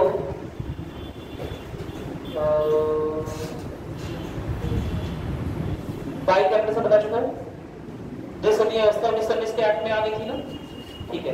तो द्विसंधीय व्यवस्था जो कि 1919 के एक्ट में कहां पर आई थी? केंद्र स्तर पे और राज्य स्तर पे? केंद्र स्तर पे। अब 1935 के एक्ट द्वारा वो कहां पर भी आ जाएगी? प्रांत स्तर पे, राज्य स्तर पे। क्या मेरी बात क्लियर है? नोट करोगे? देखो प्रांत स्तर पर द्विसंधीय व्यवस्था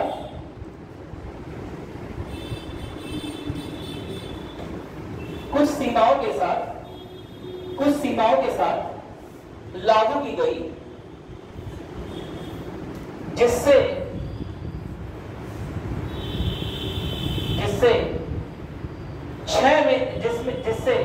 11 में से 6 प्रांतों में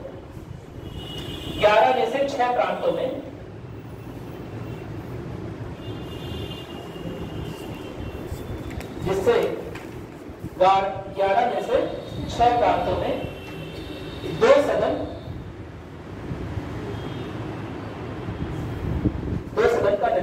सदनों का निर्माण किया। ठीक है, लिखा दूंगा हमारे पर इंसान का कहा जा सकता है। देखो संयुक्त प्रांत में कहा पर समझना। देखो संयुक्त प्रांत यानी कि क्या? उत्तर प्रदेश की, है ना। उत्तर प्रदेश का पुराना नाम क्या है? यूनाइटेड प्रोविंसेस है संयुक्त प्रांत। संयुक्त प्रांत कॉमा बिहार कॉमा असम, बंगाल, मद्रास और बॉम्बे। ठीक है, कोई दिक्कत तो नहीं है ना? समझ आ गया ये बात? इसके अलावा राज्य परिषद और संघीय सभा यानी वो जो केंद्रीय सभा थी, उसमें भी जो मेंबर्स हैं उनकी शक्तियों को तो धीरे बढ़ाया जा रहा है, लेकिन उसमें भी संख्या का विस्तार। ठीक है, तो संख्या का विस्तार बस लिख के छोड़ रहे, कितनी संख्या बड़ी नहीं पर लिखने की जरूरत नहीं, उतना एग्जाम में आता नहीं। लिख लोगे? देखो साथ ही राज्य परिषद और संघीय सभा में सदस्यों की संख्या बढ़ाएगी।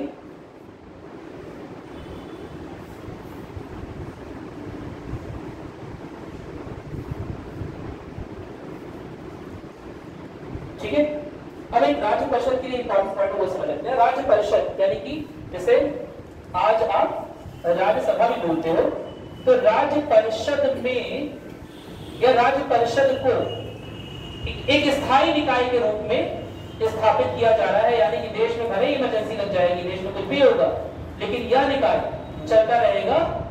चुनाव भले ही चल रहे होंगे, लेकिन यह निकाय पूर्ण रूप से काम करेगा। क्या मेरी बात क्लियर है? कोई दिक्कत तो नहीं है ना? और पूर्ण रूप से काम करने के लिए यह बड़ा जरूरी है कि इसके सारे सदस्य एक ही बार में गेट आउट न हो जाए, यानी कि इसके सारे सदस्य एक ही बार में इनका कार्यकाल पूरा न हो जाए। इसीलिए यह प्रावधान किया गया कि जो राज्य परिषद के सदस्य होंगे यह 2 वर्ष में 1/3 सेवानिवृत्त हो जाए। क्या मेरी बात सुन भाई? एक तिहाई सदस्य 2 वर्ष में सेवानिवृत्त हो जाएंगे, यानी कि रिटायर हो जाएंगे। क्या मेरी बात क्लियर है? यानी सदस्यों का कार्यकाल 6 साल का होगा। मेरी बात समझ में आ रही है? सदस्यों का राज्यसभा कोई कार्यकाल नहीं होता। राज्यसभा कोई कार्यकाल होता है 5 साल का कि 6 साल का? नहीं होता। राज्यसभा के मेंबर्स का कार्यकाल होता है। मेरी बात नहीं? लोकसभा का कार्यकाल होता है, एक बार एस्टैब्लिश हो गई लोकसभा तो 5 साल तक सरकार चलेगी, 5 साल तक चलेगी। लेकिन राज्यसभा कोई कार्यकाल नहीं होता। राज्यसभा का कार्यकाल क्या है? कुछ नहीं। राज्यसभा के सदस्यों का कार्यकाल है कितना? 6 साल। क्या मेरी बात क्लियर है? और हर दूसरे वर्ष 1/3 लोग चेंज होते रहेंगे। 33% चेंज होते रहेंगे। फाइनली अंततः 100% लोग 6 साल में चेंज हो जाए। कोई दिक्कत तो नहीं है ना? क्या मेरी बात क्लियर है? तो यह प्रावधान भी जो कि आज की राज्यसभा में भी हूबहू फॉलो होता है, वह कब लाया गया? 1935 गवर्नमेंट ऑफ इंडिया एक्ट के द्वारा। क्या मेरी बात क्लियर है?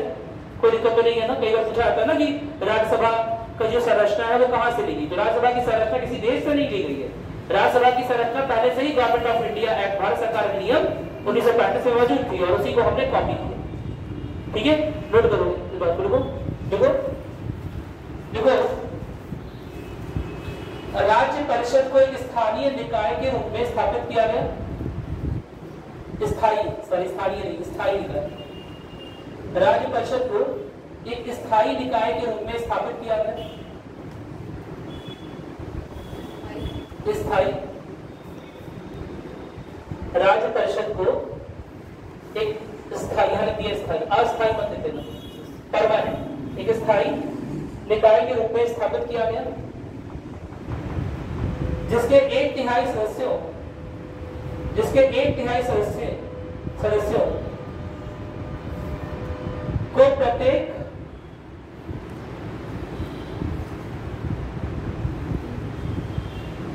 2 वर्षों में नहीं है, प्रत्येक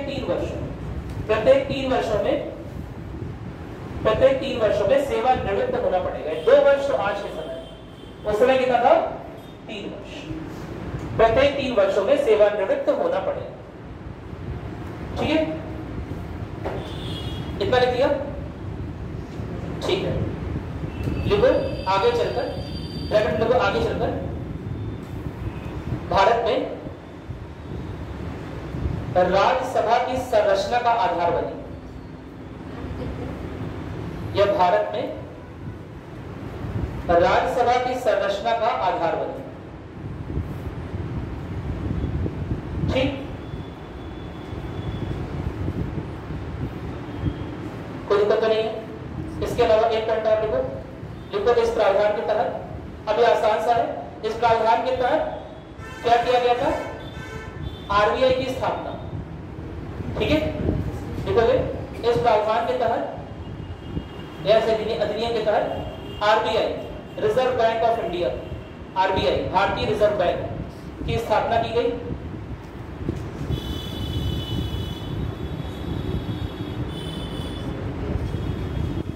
आगे लिखोगे एक और पॉइंट, इस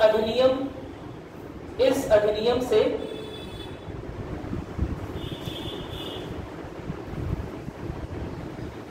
संघीय लोक सेवा आयोग, प्रांतीय लोक सेवा आयोग,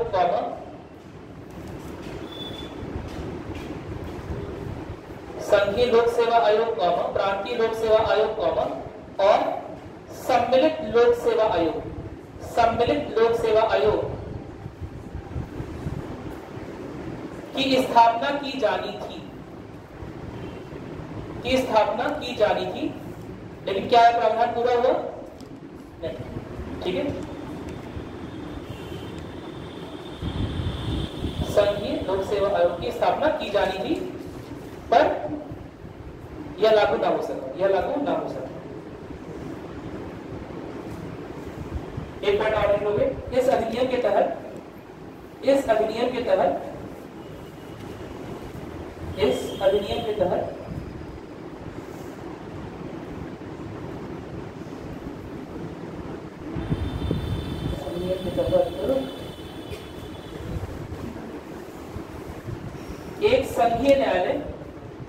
संघीय न्यायालय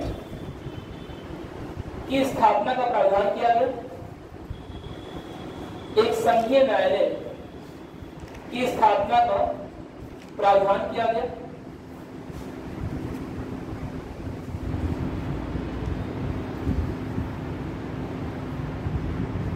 ठीक है, एक और पॉइंट लिखिए। सारे पॉइंट ऐसे लिखवा लेंगे, बाद में लंबा हो जाएगा, एक ही बार में लिखो। ऐसे किया गया। एक पॉइंट और लिखिए, भारतीय काउंसिल, भारतीय परिषद या भारत परिषद क्या है? वो 15 सदस्यीय काउंसिल जो कि भारत के राज्य सचिव के अंडर में काम कर रही थी।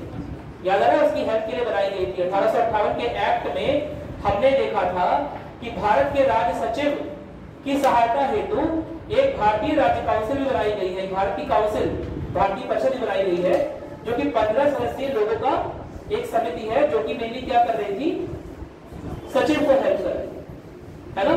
तो अब उसे पूरी तरह से खत्म कर दिया जाएगा। नोट करोगे, देखो मैंने कहा था सचिव की शक्तियों को सीमित किया जा रहा है ना। तो सचिव की शक्तियों को सीमित करने का एक दूसरा प्रावधान आ गया। सचिव के अंदर जो लोग काम कर रहे थे उनका दूसरे उनका पद दिया जाएगा। नोट करोगे, देखो देखो 1858 सर भारतीय परिषद बोले कुछ लिखा है, क्या लिखा है भारतीय परिषद, देखिए इसका क्या लिखा है पूरा बताइए। भारतीय परिषद जिसकी स्थापना, भारतीय परिषद जिसकी स्थापना 1858 अधिनियम के तहत की गई थी, 1858 अधिनियम के तहत की गई थी।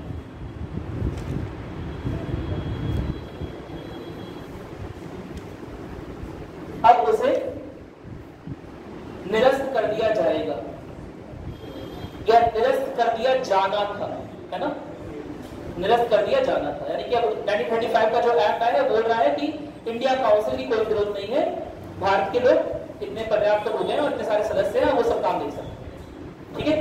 तो निरस्त कर दिया जाना था। साथ ही एक और पॉइंट, साथ ही भारतीय सचिव या भारत सचिव या भारतीय सचिव से सामान्यतः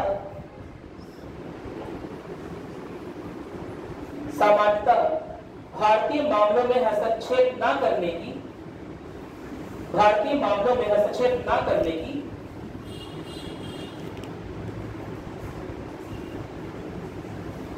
अपेक्षा की गई। भारतीय मामलों में हस्तक्षेप न करने की अपेक्षा। कितना क्लियर लिखोगे? 1932 के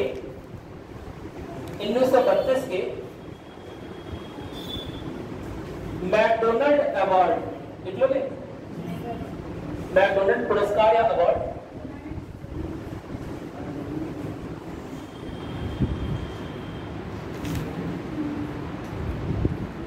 मैकडोनल्ड अवार्ड के अनुसार 1932 के मैकडोनल्ड अवार्ड के अनुसार पृथक निर्वाचन क्षेत्रों का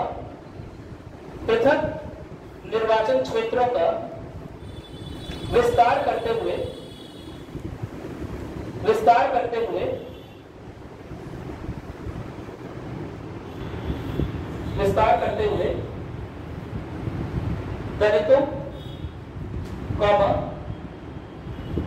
दलितों, महिलाओं और मजदूर वर्ग के लिए, महिलाओं और मजदूर वर्ग के लिए भी पृथक निर्वाचन क्षेत्रों की स्थापना की गई।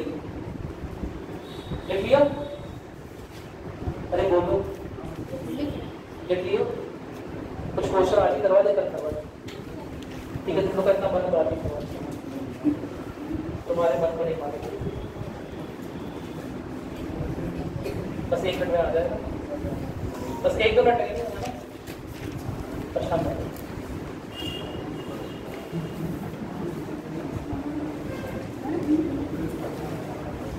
आज बोला है ना, आज तारीख कौन सी है?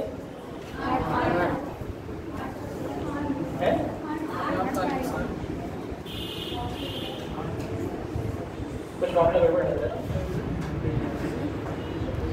एक बार देख।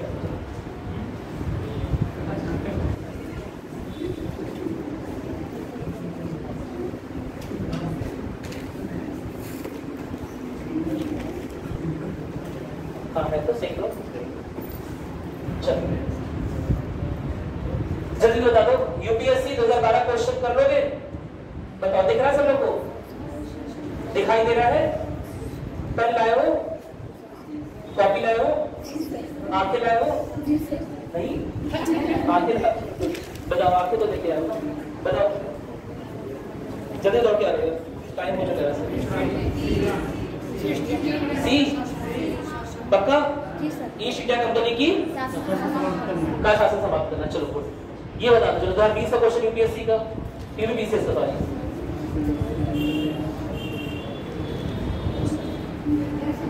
भारतीय परिषद अधिनियम 1861 द्वारा क्या प्रावधान किया गया? विधायी प्रक्रिया में गैर सरकारी सदस्यों को सम्मिलित करना। वेरी गुड, एक तो होगा 1861 का प्रावधान है ना। अच्छा ये बता दो 1900 का विकल्प पढ़ा था, बताओ क्या होगा? क्या होगा? पृथक निर्वाचिका की पृथक निर्वाचन क्षेत्रों की शुरुआत करना, कर दोगे ना? चलो ठीक है, ये यूपीएससी का 13 में आया हुआ था। अच्छा नीचे था एक ऑप्शन, यूपीपीसी के दौरान शुरुआत कर लोगे, क्या ऑप्शन हो जाएगा? अरे 1909 का पार्लियामेंट सुधार, सांप्रदायिक तनाव का पहला बीज, क्या हो जाएगा? हाँ बी वाला, ए वाला पक्का? चलिए बता दो, ये तो आज ही उस दिन करवाया, उसका भी करवाया था आज। यूपीएससी 2014 बताओ क्या होगा? भारत सरकार अधिनियम 1919 का प्रमुख उद्देश्य बी फॉर बस्ती। अरे बोलो भाई, हाँ बी पक्का? ये डी नहीं लग रहा है तुम लोगों को? नहीं, ये 1909 से आया था ना। कर तो ले रहे हो, बिहार पीसेस निकालना है। चलो ये बता दो, अरे यार ये सीडी तो उधर सकती है, बताओ ऑप्शन नहीं दिख रहा है, क्या हो जाएगा? राज शासन कहां पर आ गया था 1919? तो चलो गुड। 1935 अभी भी कंप्लीट करा, बताओ यूपीएससी 2015 का क्वेश्चन। भारत सरकार अधिनियम 1935 की विशेषता को संविधान के लिए संविधान में समाहित किया गया। मौलिक अधिकार तो बात ही नहीं हुई, तो न्यायपालिका की स्वतंत्रता की बात ही नहीं की हमने। द्वैध शासन केंद्र स्तर पे या प्रांतीय स्तर पे? केंद्र स्तर पे। केंद्र स्तर पे द्वैध शासन यानी कि 1935, कोई दिक्कत तो नहीं है ना? केंद्र स्तर पे द्वैध शासन। अच्छा एक और बात, अरे द्वैध शासन कहां था? यह प्रावधान तो लागू ही नहीं हुआ था, मेरी बात सुन नहीं। एक और बात लिखी हुई है, द्वैध शासन लाया तो गया था, लेकिन क्यों लाया गया था? संघीय ढांचे का विस्तार करने के लिए। मेरी बात सुन नहीं, तो इसका आंसर क्या हो जाएगा? संघीय ढांचे, अखिल भारतीय संघ या भारतीय संघ, संघीय ढांचे का विस्तार हो रहा है। क्या मेरी बात क्लियर है? तो इसका आंसर क्या हो जाएगा? संघीय ढांचा। ठीक है, अरे बोलो 1935 का एक्ट लाया ही क्यों गया था? उसका नाम ही अखिल भारतीय संघ की स्थापना था। अच्छा नहीं पूछा है, अरे तब नहीं, चलो देख लेना तुम लोग। चलो बताओ ये वाला, टाइम भी हो गया ना, इसलिए हम ज्यादा नहीं करवा सकते बेटा। तुम लोग को लेक्चर काफी इसलिए हम लोग बात नहीं कर पाएंगे। क्या हो जाएगा? बी, ई कहाँ? ई है बी। भारत सरकार अधिनियम 1935 राज्यों के लिए उत्तरदायी सरकार, केंद्र में द्वैध शासन, केंद्र में द्वैध शासन कि राज्यों में उत्तरदायी सरकार कि न्यायपालिका की सरकार? मुझे तो नहीं लग रहा है। 1935 के एक्ट में केंद्र में कुछ आया था, द्वैध शासन की नहीं आया था, तो फिर तो कंफ्यूजन वाला हो गया। राज्यों की उत्तरदायी सरकार की स्थापना 1919 से ही की जा रही थी। मेरी बात सुनाई? कौन सी नई व्यवस्था में तो केंद्र में द्वैध शासन आ सकता है? क्या मेरी बात क्लियर है? चलो हो सकता है इसके ऑप्शन सही से अरेंज ना हो, देखना पड़ेगा। चलो एक बता दो, लास्ट बता दो। देखो पीसीएस के क्वेश्चन ये थोड़ा सा गड़बड़ कभी हो जाते हैं इस तरह से। भारत सरकार अधिनियम 1935 के अनुसार राज्य के प्रशासन में कौन कौन सम्मिलित होने वाले हैं? बता दो आसान। हाँ, ए और बी दोनों नहीं, सी दिया है क्या? तो ऑप्शन ए और बी, तो सी हो जाएगा। हो गया, चलो बस पास हो गई। बीएससी, यूपीटीसीएस, एफटीसीएस सब निकल गया तुम लोग का। बधाई हो, मिठाई लेके आओ।